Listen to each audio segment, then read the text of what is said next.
Hi, this is Joe again with another review. Previously, excuse me. Previously in my last video, I did a list for the top 10 worst Wrestlemania matches.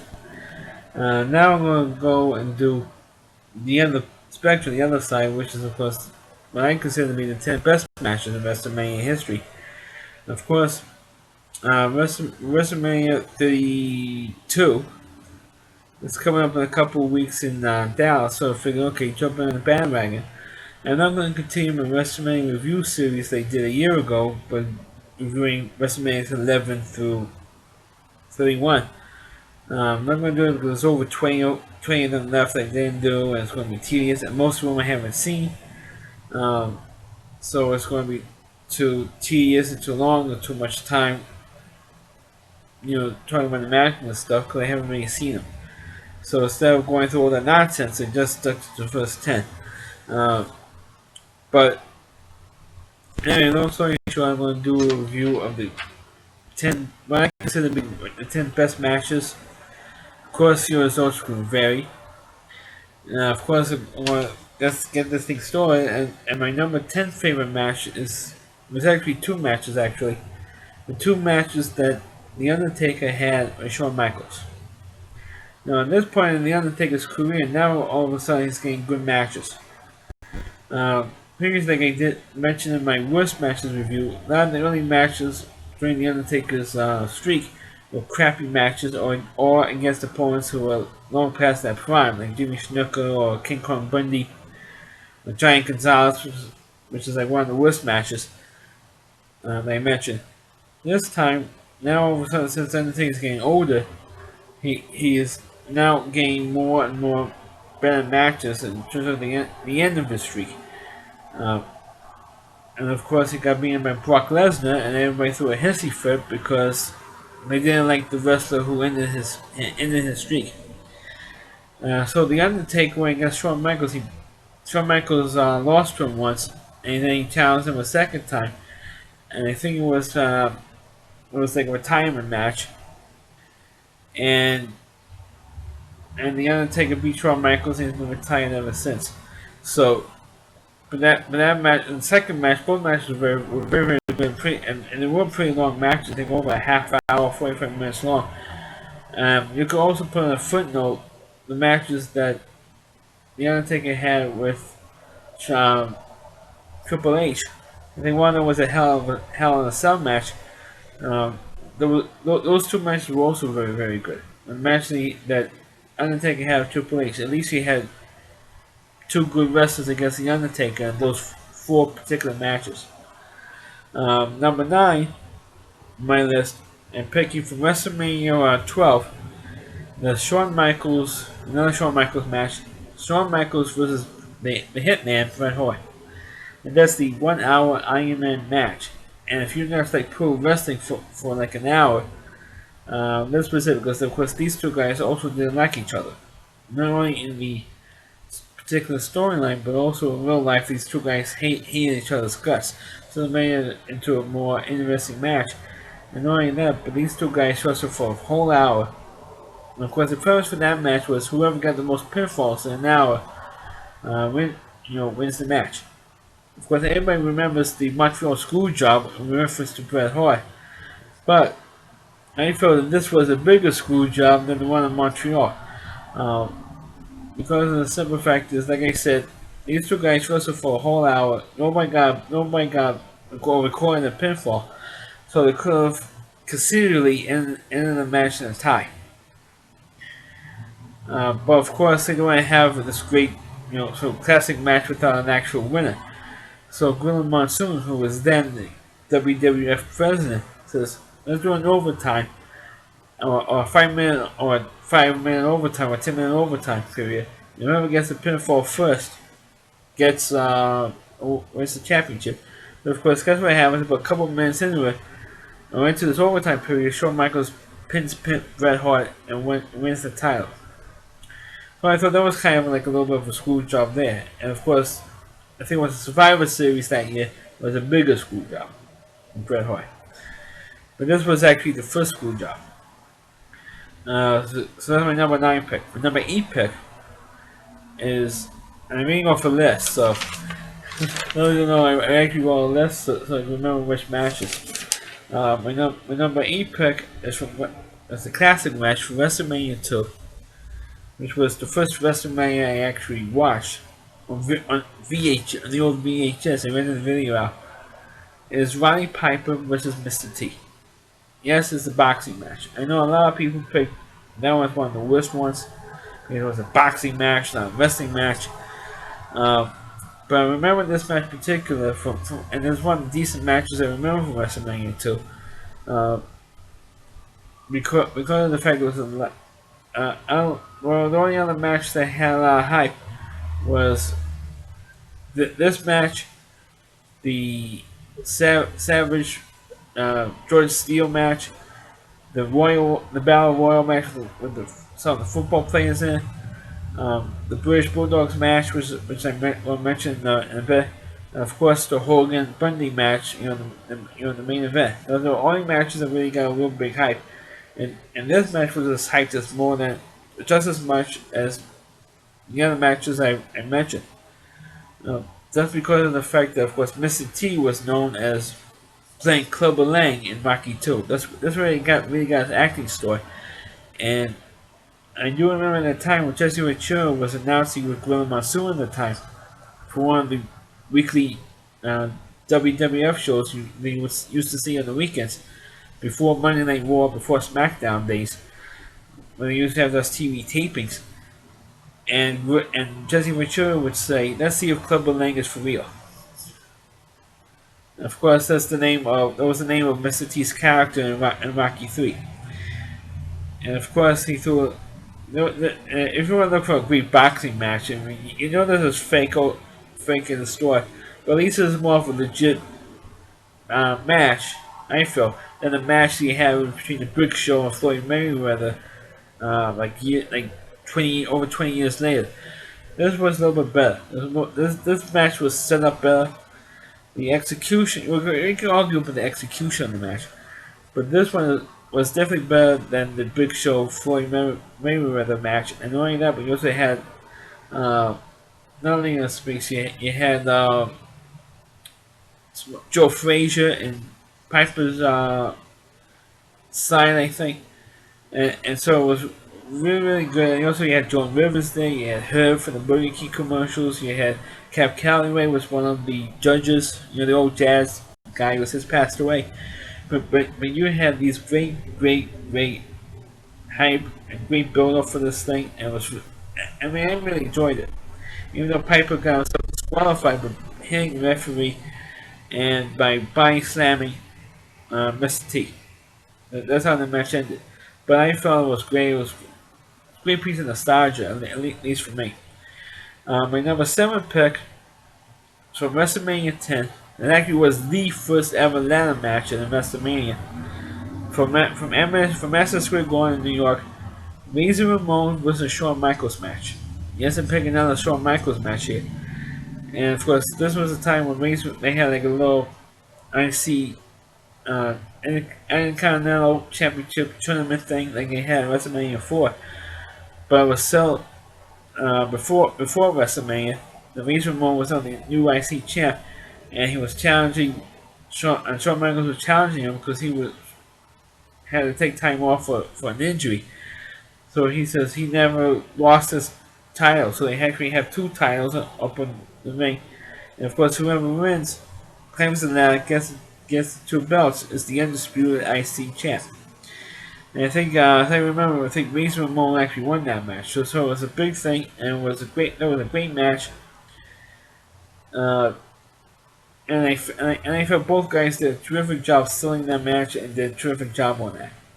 And that was the match that actually stole the show. That match was even better than the stupid championship setup that I had for that thing. Which they had about, the Royal Rumble, and they ended in a tie between Lex Luger and Bret Hart, which I think was a joke. So you had 2 World Championship matches on that card, with Luger facing Yokozuna first and losing, and then Yokozuna facing Bret Hart at the end of the night and Bret Hart winning. As a matter of fact, the original setup was that Luger would beat Yokozuna for the championship. Then Luger would be the champ going into the match with Bret Hart at the end, and Hart and Bret Hart being Luger. But of course, the news got out for some reason. This was like just before the internet age story. And somehow the story got out, and Vince McMahon switched it for Yokozuna being Luger, and then losing to Bret Hart at the end. Well, Bret Hart still ended up winning. What should have happened was Bret Hart was lost, and to either Luger or Yokozuna at the final match. That's how it should have been. But McMahon got his way, and Bret Hart stayed the winner. My number 6 pick, also for WrestleMania 10. And this match actually started WrestleMania 10. Was the first match for WrestleMania 10. And that's the Bret Hart versus Owen Hart match, brother versus brother. But there's like a little sibling rivalry going on between the two of them, and Owen beat Bret. So the announcers all the rest of the night saying, "Oh, will Bret win the title at the end of the match because he's bummed out they lost to his brother and all that stuff." So they're hyping that angle going into the match with Yokozuna. At the end of the night, of course, we know what happens. Number 5, I'm also going to a old school WrestleMania match. So WrestleMania 2, the tag team title match between the British Bulldogs and the Dream Team, which is Bruce Beefcake and Greg the Hammer Valentine. And of course, this was the match that was the main event of the Chicago portion of WrestleMania 2. Because it was the WrestleMania that had from Nassau Coliseum in Long Island, New York, Rosemont Horizon in Chicago, and the LA Sports Arena in LA. And this match was the main event, the Chicago portion of WrestleMania 2. And of course, the Bulldogs, who was also at that time managed by Captain Lou Albano, beat the Dream Team. And I thought it was great because actually they had this long rivalry between the two teams. And of course, and the Bulldogs finally won in WrestleMania 2. My number 4 match, and I can't believe we put this one that low. From WrestleMania 5, the Hogan Savage match. And to me, other than another match I'm going to mention in my honorable mentions, this match was just as good. Only one of 2 real decent matches on this card, in my opinion. Of course, this was the main event when you had the Mega Powers exploding, and they did have a lot of hype between this match. Of course, the Mega Powers exploded on the second ever live main event show they did on NBC. When you had the Mega Powers versus the Three Towers. And of course, the build-up story where you have story of simmering Macho Man's or Randy Savage's jealousy that Hogan was overdoing it with Elizabeth, always hugging her, holding her up, on her shoulders and hugging her, and after the matches, they won a match or something like that. And so they had this big main event match on the main event show on live on NBC, and Savage was thrown out of the ring, hits Elizabeth, knocks her over. Hogan picks up Elizabeth, doesn't take care of Savage, picks up Elizabeth, takes her to the first stage room, and he was crying and pointing, "Oh, please get out of there! Oh my God! Oh, I know Randy didn't mean it. I know Randy didn't mean it." And he was like, talk about overacting. That's overacting. And so talk about overacting. That was it. So what happened was Hogan finally got back to the ring, and then of course he got bitch slapped by Savage. Savage leaves the ring, goes back, and then of course when Hogan does win the match, all by himself, goes back to the ring, and that's when Savage beats the crap out of Hogan. And of course, Bruce Beefcake ruins that bit by coming in too early, and then came in a second time. I mean, you can see, I saw it live, and of course they messed that up. So of course, the Mega Powers exploded, and right then and there, Gene Okerlund was saying, "Oh, it was an explosion between the Mega Powers." And of course, they had the big match, and of course this was one of the few matches that Hogan actually had on WrestleMania. It was actually a decent match. That both of them, both Savage and Hogan, did very well against each other. With of course with Hogan coming through at the end. Of course he did what he usually does in his matches, which anybody who watched Hogan's matches, especially during his first run as champ, every time when his opponent would do his finishing move, like Savage did, he jumped off the rope and gave Hogan the elbow. When he attempts a 3 count to pin him, Hogan jumps up and goes like this. You know, look at his face and hulks up and beats up Savage, slams him, gives him the leg drop, and he wins. Um, I mean, he did do that in this match. And remember, with Jesse Ventura says, I never saw anybody get up from that. Well, back in WrestleMania 2, when Savage wrestled uh, George Steele got up from that. I don't know if the match is on YouTube. It's very hard to find WrestleMania matches complete on YouTube. But if that one is up here, you know, you look for it and you see at one point George Steele that gets up from Savage's flying elbow. So that's my number 4 pick. My number 3 pick is the main event for the next year, WrestleMania 6, Warrior versus Hogan. And this match was definitely the longest main event match at that time. Was like about half hour with Hogan versus the Warrior, and this is when Hogan is passing the torch to the Warrior because the Warrior was already getting a big push away because we've been there for like 2 years, and I think more than 2, well, like 2.5 years I think then, and Hogan would pass the torch to the Warrior, and of course have about 10-15 minutes of that match, the Warriors was he said he was exhausted because they didn't have the endurance to last that long, and for a long match as they had, and Hogan says, "Oh, come on," and then Hogan actually carried him for the last half of that match.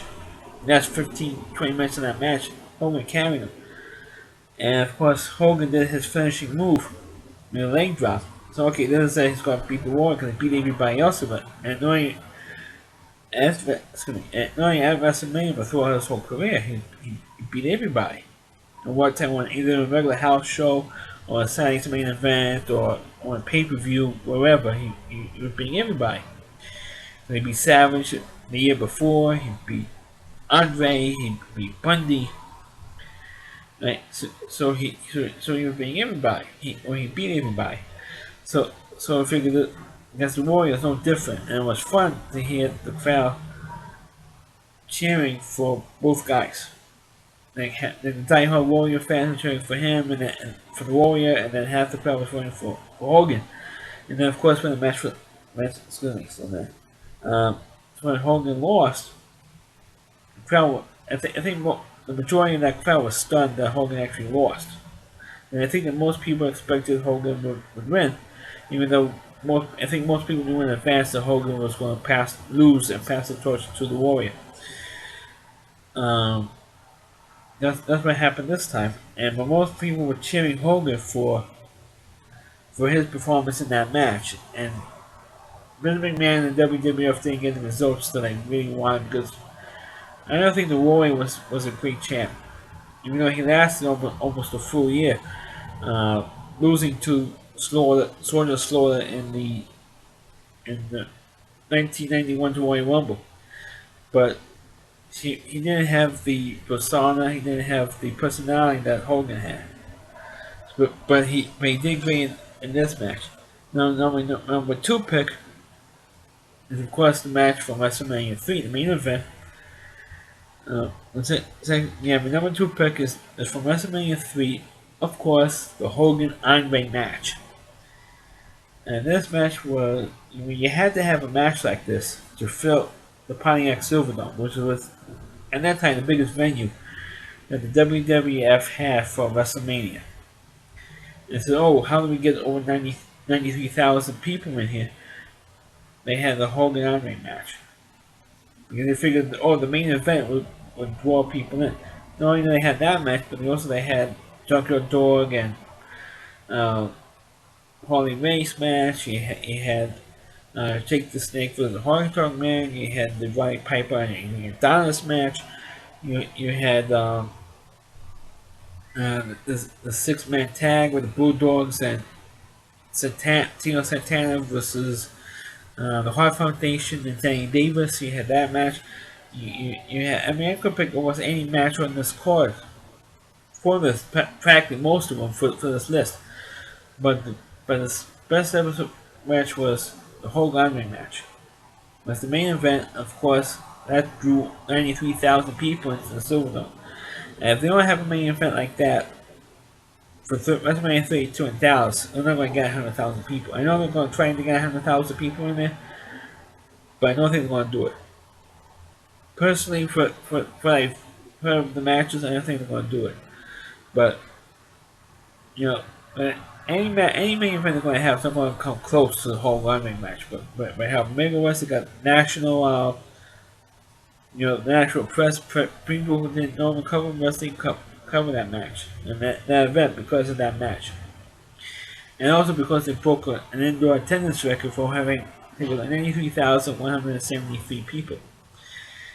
And I try and get back that record now because they broke that record, I think, about 3 or 4 years ago for an exhibition basketball game in that same stadium. They're going to have WrestleMania this year in the Dallas stadium the Cowboys playing.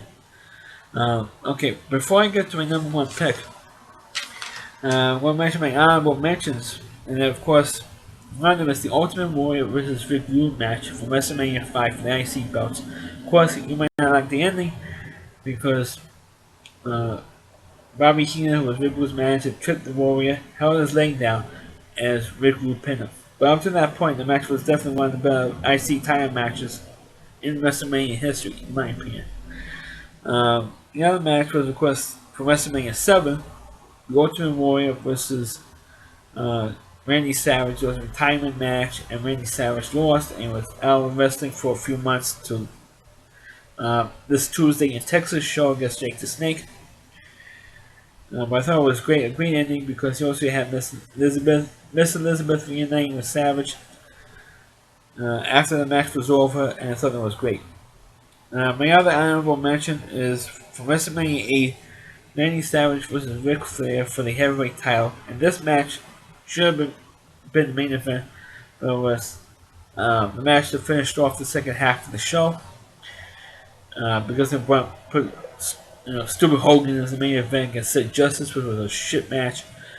This match was, it did get crazy because Mr. Perfect kept interfering in the match, but because he was like Ric Flair's, manager or cohort, and he kept interfering in it. But despite all that stuff, there was a perfect match. Of course, Randy Savage came up on top, and he won the heavyweight title for the second time, and it was great. The other match from WrestleMania 8, my last honorable mention, is the Roddy Piper Bret Hart match for the IC belt. These two guys, even though Roddy Piper was never really a great technical wrestler, he managed pretty well against Bret Hart. And I felt that this was Roddy Piper's best match. Not only WrestleMania, but at least the best match that I've seen him in. And if I did a terrific job. I having to see this match and see this event online on YouTube when it was still up.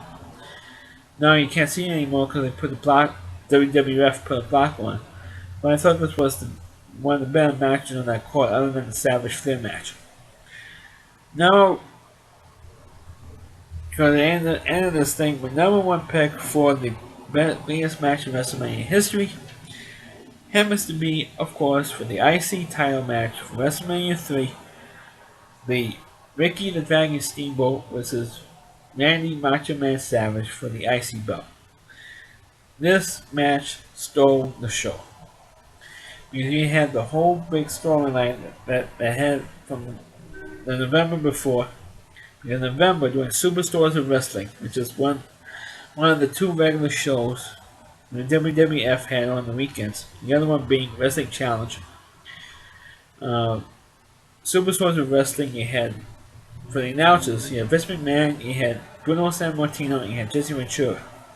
announcing this, and it was supposed to be an IC title match. Because once in a blue moon, regular wrestling programs at that time had championship matches. But mostly was either the IC title bout or the tag team bouts. You never had the Hogan, because Hogan was the champ then. You never seen him wrestle on these two particular shows. Usually on regular television, the only time you saw Hogan wrestle was on the Saturday Night's Main Event shows, which were on NBC. Uh, but but anyway, you had Hogan Savage for the Steamboat. So that would be a great match because both guys are similar in height, similar in talent. They do a lot of high flying moves, they're very quick. But I thought Steamboat maybe had a little more strength, instead of power that maybe Randy Savage had. But I thought it would be great. Two wrestlers that complemented each other very, very well in the ring. But before the match even got started, Savage would beat the crap out of him during the match and supposedly crushed Steamboat's larynx, his windpipe, and he couldn't breathe. The ganging sounds he was making, and his tongue hanging out, and all that stuff. Pretty dramatic stuff. If you didn't know the wrestling was fake, I mean, what was pretty dramatic stuff if you were innocent while watching this stuff? And of course, they had the whole thing with rehab, and then of course Steamboat came back and wanted to challenge Savage for the IC belt for WrestleMania 3. And it was one of the greatest matches I had. And I think the WWF still considers this match as the greatest WrestleMania match ever. And it was. Even during the match itself, the Jesse Ventura mentioned this was the greatest match he's ever seen. And he was right. It was one of the few things that Jesse Ventura ever said that he got right. Because he thought it was great. Well, now, the ending, you could dispute the ending. Because the ending, Steamboat won the match, and he won the IC belt. But the problem was that during the match, the referee got knocked out. And Savage tried for a second time to take out Steamboat with the injury with the ring bell. But George Steele was in Steamboat's corner and pushed him off the rope. So that didn't work. And Savage tried to slam him. And by that point, the referee got up. Steamboat put him in a small package, pins him right in the middle of the ring, and the referee went 1, 2, 3, quick count. Because usually for the baby faces, they do a quick count when they try and pin the heel.